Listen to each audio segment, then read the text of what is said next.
喺公司度等咗4-5年，初出茅廬嘅佢都唔敢問幾時可以出碟。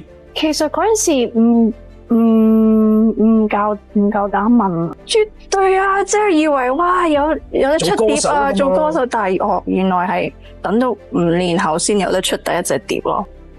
直至2004年年尾，唱片公司安排佢翻唱黎明嘅金曲《我這樣愛你》，以及情深說話未曾講嘅英文版本派台。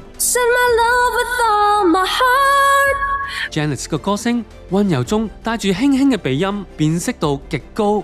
英文嘅人，我覺得佢未 ready 唱中文歌，不如將呢樣嘅歌變晒英文歌叫佢唱。由於唱片公司故作神秘，唔公開衛蘭嘅樣，歌聲一出，即刻被傳媒封為神秘女星，引起全城追問背後身份。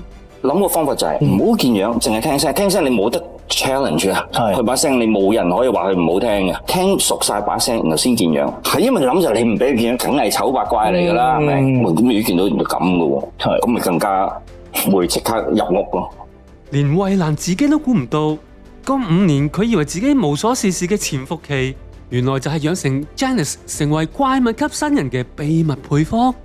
衛蘭上榜歌曲包括《不可一世》、《情深說話未曾講》、大哥《10個他不如你一個》、一場誤會、今夜你不會來以及心亂如麻。哇 ！Oh my god！